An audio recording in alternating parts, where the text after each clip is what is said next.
जितने भी आपके सिलेबस में टॉपिक्स दिए गए हैं, हर एक टॉपिक का पोस्टमार्टम करते हुए हम लोग चलेंगे। क्या क्या चीज़ें हैं इस पूरे चैप्टर के अंदर, क्या क्या टॉपिक्स आपके दिए गए हैं, सब टॉपिक्स क्या क्या दिए गए हैं। तो ये तो हो गया इंट्रोडक्शन कि बायोमॉलिक्यूल्स ये है किस चिड़िया का नाम, ठीक है। क्या आप बिना ग्लूकोज के 2 या 3 दिन जीवित रह पाओगे? अरे हर एक काम के लिए एनर्जी चाहिए।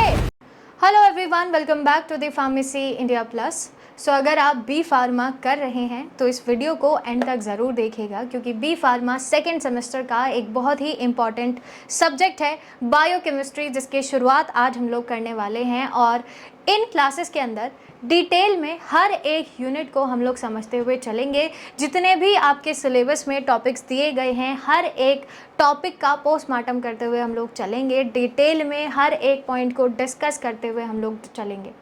क्लियर? तो आज की इस क्लास के अंदर हम स्टार्ट करने जा रहे हैं जो कि यूनिट 1 का पार्ट 1 है, बायोमॉलिक्यूल्स।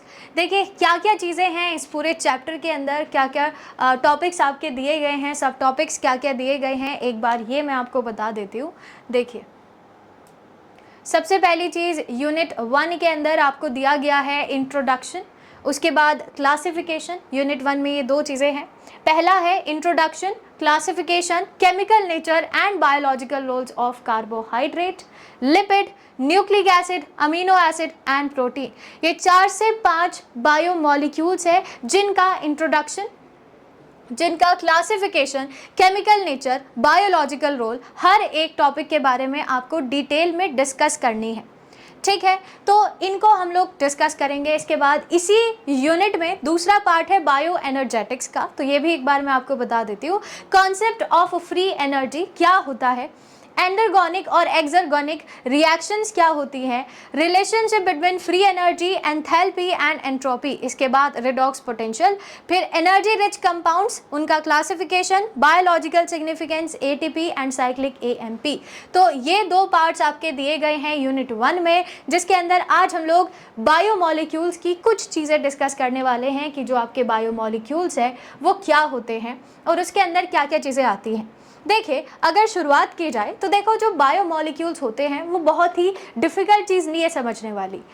इसको अगर हम तोड़ें तो बायो का मतलब होता है लिविंग, ठीक है। हर एक वर्ड को देखिए, अगर आपको बी फार्मा में चीज़ें बहुत अच्छे से क्लियरली समझनी है तो हर एक वर्ड को, जो भी आपको डिफ़िकल्ट लगे, पहले उसको तोड़कर समझना सीखिए।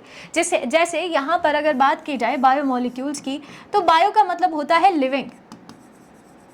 लिविंग एग्जाम्पल के तौर पे हम अपना ही एग्जाम्पल ले रहे हैं, ह्यूमन, ठीक है। और मॉलिक्यूल्स मीन्स कॉन्स्टिट्यूएंट, है ना। मॉलिक्यूल्स का मतलब होता है कॉन्स्टिट्यूएंट। तो यानी कि एक लिविंग ऑर्गेनिज्म के अंदर, मीन्स एक ह्यूमन ऑर्गेनिज्म के अंदर, एक ह्यूमन बीइंग के अंदर क्या क्या कंपोनेंट्स पाए जा रहे हैं, क्या क्या कॉन्स्टिट्यूएंट पाए जा रहे हैं, जिनसे मिलकर एक पूरा ह्यूमन बॉडी बनकर तैयार होता है, वही चीज़ें आती है बायोमॉलिक्यूल्स के अंदर। दोबारा से मैं बता दे रही हूँ, एक ह्यूमन बॉडी में क्या क्या कंपोनेंट पाए जा रहे हैं, this is known as biomolecules. तो ये आपको समझ में आ गया होगा कि बायोमॉलिक्यूल्स क्या होता है।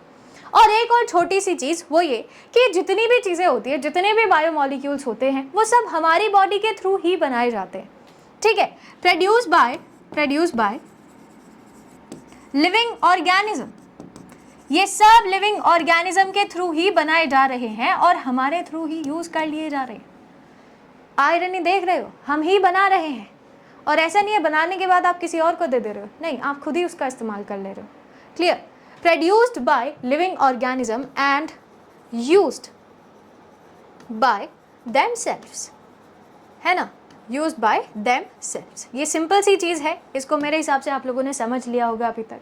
अब इसमें क्या क्या चीज़ें आती हैं, जैसे कि कार्बोहाइड्रेट, ठीक है, वो मैं एक बार बता देती हूँ क्या क्या चीज़ें इसमें आएंगी। जैसे कि कार्बोहाइड्रेट, जैसे lipid, proteins, vitamins, nucleic acid,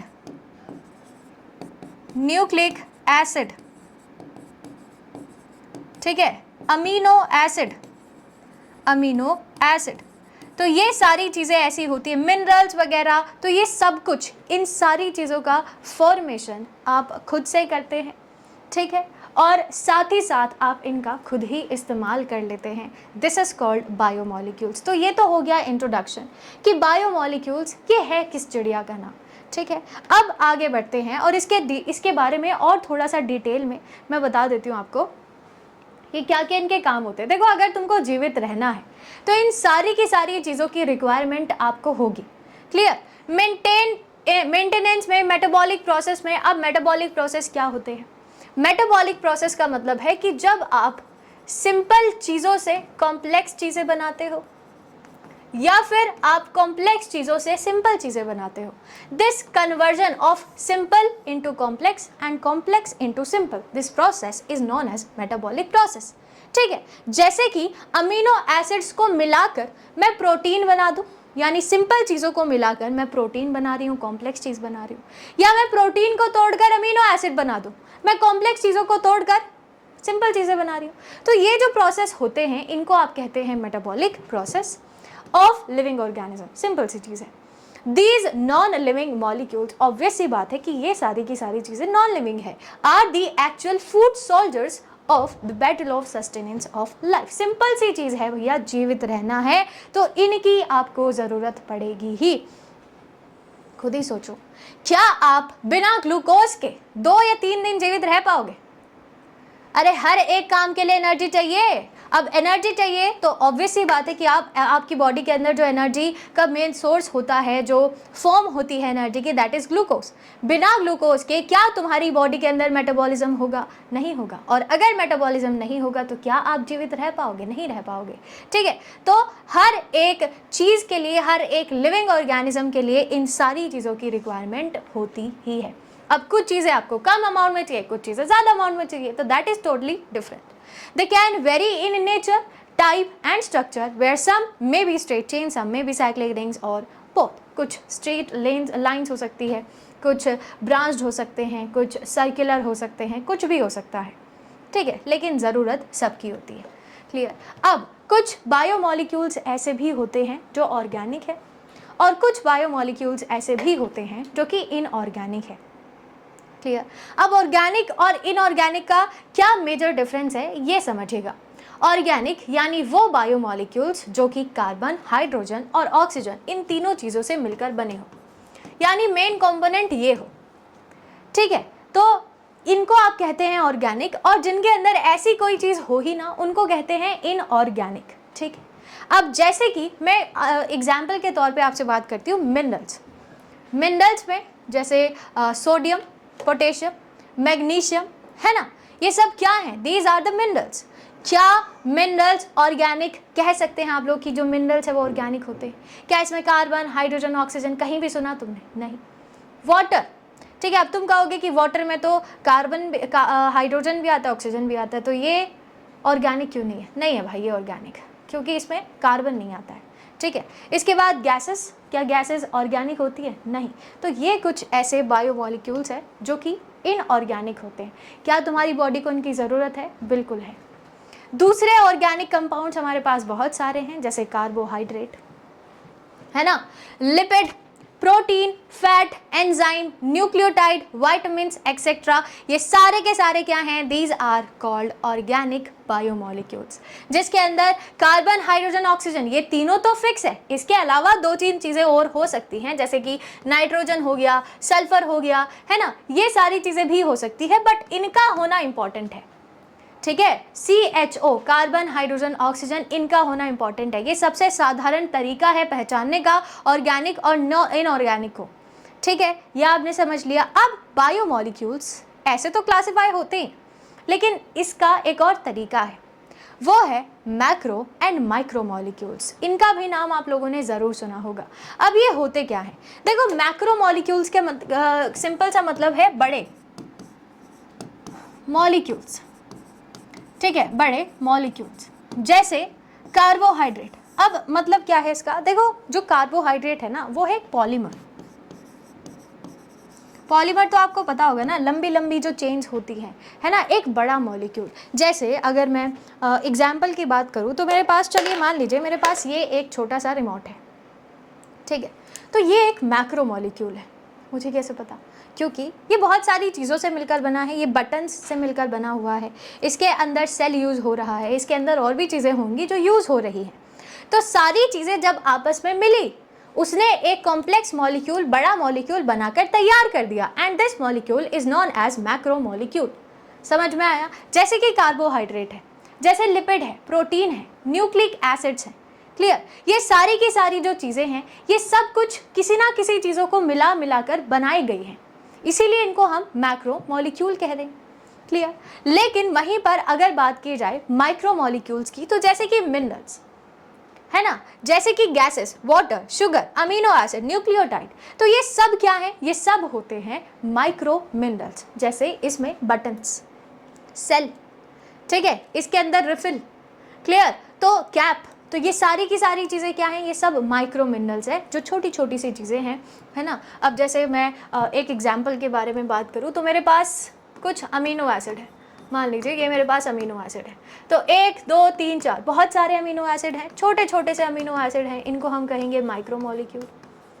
अब जब ये माइक्रो मॉलिक्यूल्स आपस में मिले तो इन्होंने एक बड़ा स्ट्रक्चर बनाकर तैयार कर दिया, जिसको हम कहते हैं प्रोटीन। ये हो गया मैक्रो मॉलिक्यूल, मैक्रो मॉलिक्यूल, ठीक है। क्लियर हो गई है बात? ये छोटी सी चीज़ थी जो मुझे आपको समझानी थी मैक्रो एंड माइक्रो में। क्लियर है? चलिए आगे बढ़ जाते हैं। अब हमारी बॉडी के कुछ पर्टिकुलर एलिमेंट है, बॉडी के नहीं और भी कुछ चीज़ें हैं, जैसे कुछ पर्टिकुलरली एलिमेंट्स हैं, उनका नॉन लिविंग में क्या परसेंट वेट है और लिविंग मैटर में क्या परसेंट वेट है, ये भी मैं थोड़ी सी, देखो यहाँ से सवाल नहीं आते हैं, लेकिन हमें किसी भी चीज़ को छोड़ते हुए नहीं चलना है।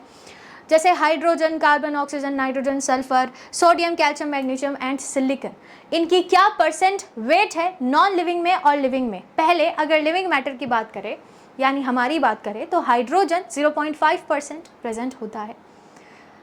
क्लियर? कार्बन 18.5, इसके बाद ऑक्सीजन जो कि सबसे ज़्यादा अमाउंट में प्रेजेंट होता है 65%, फिर नाइट्रोजन 3.3, फिर ये सल्फर 0.3, सोडियम 0.2, कैल्शियम 1.5, मैग्नीशियम 0.1, और अगर सिलिकॉन की बात करें तो सबसे कम अमाउंट में यही प्रेजेंट होता है लिविंग में, हमारी बॉडी में। वहीं पे अगर नॉन लिविंग में बात करें तो वहाँ भी ये प्रेजेंट होता है, जिसके अंदर नाइट्रोजन सबसे कम होगा। क्लियर? इसका एक बार सिर्फ बस देख लेना, याद करने की वाली चीज़ नहीं है, बस आपको थोड़ा बहुत आइडिया होना चाहिए इनके बारे में, ठीक है। ज़्यादा ऐसे स्ट्रेस मत लेना कि इसको कैसे याद करेंगे। क्लियर? चलिए इसके बाद कुछ और बायोमॉलिक्यूल्स के क्या क्या बिल्डिंग ब्लॉक्स होते हैं और फिर उन बिल्डिंग ब्लॉक्स को मिलाकर किस तरीके से वो काम करते हैं, ये थोड़ी सी इन्फॉर्मेशन यहाँ हम लोग पढ़ेंगे। एंड देन डिटेल में कार्बोहाइड्रेट, प्रोटीन, अमीनो एसिड और लिपिड एंड न्यूक्लिक एसिड, इनके बारे में डिस्कस करेंगे। सबसे पहले शुरुआत करते हैं प्रोटीन से। प्रोटीन एक मैक्रो मॉलिक्यूल है, ये सारे मैक्रो मॉलिक्यूल हैं। अब आपको और अच्छे से क्लियर हो जाएगा, ये सब मैक्रो मॉलिक्यूल हैं, ठीक है, और ये सब माइक्रो मॉलिक्यूल हैं, माइक्रो मॉलिक्यूल्स, ठीक है। जैसे सबसे पहले हमारे पास है प्रोटीन। प्रोटीन किससे मिलकर बना? अमीनो एसिड से। क्या मेन काम होता है ये आपके बॉडी में सेल को ग्रो करने में, उसके डेवलपमेंट में, मसल्स के ग्रोथ में, डेवलपमेंट में हेल्प करता है, इससे एनर्जी नहीं मिलेगी। दूसरा डीएनए, डीऑक्सीराइबो न्यूक्लिक एसिड, ठीक है, और इसके बाद इसके क्या क्या माइक्रो मॉलिक्यूल्स है, डीऑक्सीराइबो न्यूक्लियोटाइड, ठीक है, जिसके अंदर शुगर होगी, जिसके अंदर फॉस्फेट ग्रुप होगा और जिसके अंदर नाइट्रोजनस बेसिस होंगे, ठीक है। हेरिडिटरी इंफॉर्मेशन स्टोर करेगा और एक जनरेशन से दूसरी जनरेशन के अंदर लेकर जाएगा। Third is RNA. आरएनए में भी यही चीज़ होती है, बस थोड़ा सा डिफरेंस होता है शुगर का। डीएनए में डीऑक्सीराइबोज होगा, यहाँ पर राइबोज होगा, बस ज़्यादा फर्क नहीं है। प्रोटीन को बनाने में, जेनेटिक इन्फॉर्मेशन स्टोर करने में, एंजाइमेटिक रिएक्शंस भी ये परफॉर्म करता है। तो बहुत सारे फंक्शंस है आरएनए के, डिटेल में पढ़ेंगे आगे। फिर है पॉलीसेक्राइड, जो कि कार्बोहाइड्रेट है, एक कॉम्प्लेक्स कार्बोहाइड्रेट है, ये मिलकर बनता है मोनोसेक्राइड से। तो पॉलीसेक्राइड एक मैक्रोमोलिक्यूल है और ये जो मोनोसेक्राइड है ये माइक्रोमोलिक्यूल है, ठीक है। चलिए, ये एनर्जी की मेन स्टोरेज फॉर्म जो है दैट इज़ पॉलीसेक्राइड।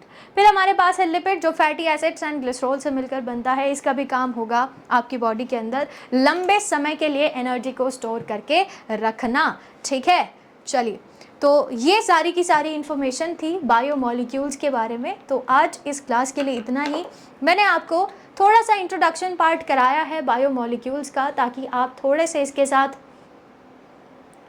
थोड़ा सा आपको पता चल जाए कि बायोमॉलिक्यूल्स होते क्या हैं एक्चुअली। और नेक्स्ट सेशन में, नेक्स्ट पार्ट में हम लोग डिस्कस करेंगे डिटेल में कि कार्बोहाइड्रेट्स क्या होते हैं, उसके बाद proteins, amino acid, lipids and nucleic acids. Clear? आज की इस क्लास के लिए इतना ही। और जाते जाते अगर आप पहली बार इस सेशन को ज्वाइन कर रहे हैं, मेक श्योर कि डिस्क्रिप्शन बॉक्स के अंदर जो व्हाट्सएप एंड टेलीग्राम लिंक दिया गया है उनके साथ ज़रूर ज्वाइन कर लीजिएगा। एंड अगर इस चैनल पर पहली बार आए हो तो इस चैनल को सब्सक्राइब ज़रूर कर देना। अब मिलेंगे नेक्स्ट क्लास के अंदर इसके नेक्स्ट पार्ट के साथ। तब तक के लिए stay tuned with pharmacy India plus. Thank you.